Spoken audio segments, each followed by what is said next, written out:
தம் கிருபை பெரிதல்லோ என் ஜீவனிலும் அதே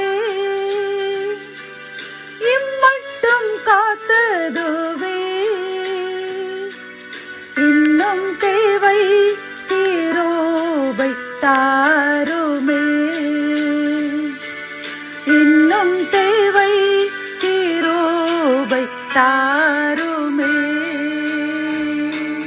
ஆண்டவரும் அருமை இரட்சகருமாகிய இயேசு கிறிஸ்துவின் ஈடு இணையற்ற நாமத்தில் சேனைகளின் கர்த்தர் ஊழியத்தின் மூலம் 26/9/2025 இந்த நாள் உங்களுக்கும் உங்கள் சந்ததிகளுக்கும் சமாதானத்தின் நாளாக அமையப் போகிறது என்று மனதார வாழ்த்துகின்றேன்.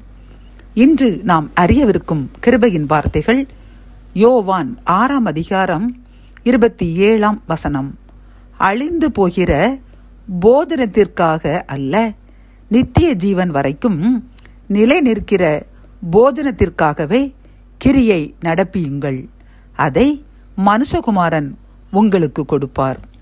கத்தோலிக்க வேதாகமம் இவ்வாறு கூறுகின்றது, அழிந்து போகும் உணவுக்காக உழைக்க வேண்டாம், நிலை வாழ்வு தரும் அழியாத உணவுக்காகவே உழையுங்கள். அவ்வுணவை மானிட மகன் உங்களுக்கு கொடுப்பார், ஏனெனில் தந்தையாகிய கடவுள் அவருக்கே தம் அதிகாரத்தை அளித்துள்ளார் என்கின்றது. இந்த செய்தியை கேட்டுக்கொண்டிருக்கின்ற அன்பு சகோதரனே சகோதரியே, கர்த்தர் இன்று நமக்கு கூறும் கிருபையின் வார்த்தைகள் என்னவென்றால், நாம் உலகத்தில் உழைக்கின்றோம். எதற்காக? நமக்காகவும் நம் சந்ததிகளுக்காகவும் நாம் வாழ்ந்து சுகித்திருக்க வேண்டும்.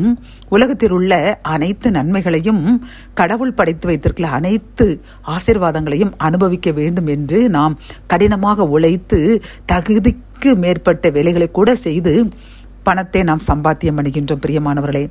ஆனால் கர்த்தர் கூறுகின்றார், நீங்கள் இப்படி கஷ்டப்பட்டு உலக பொருளுக்காக, உலக ஆசீர்வாதங்களுக்காக கடினப்பட வேண்டிய அவசியமே இல்லை.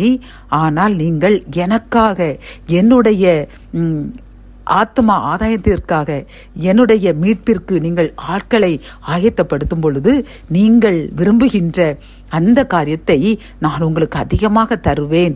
ஆகவே நீங்கள் எனக்கு ஊழியம் செய்யுங்கள், எனக்கு ஆத்மாக்களை ஆதாயப்படுத்துங்கள், அழிந்து போகின்ற ஆத்மாக்களை நீங்கள் விடுதலை கொடுங்கள், ஆறுதலற்றவர்களுக்கு ஆறுதல் கொடுங்கள்.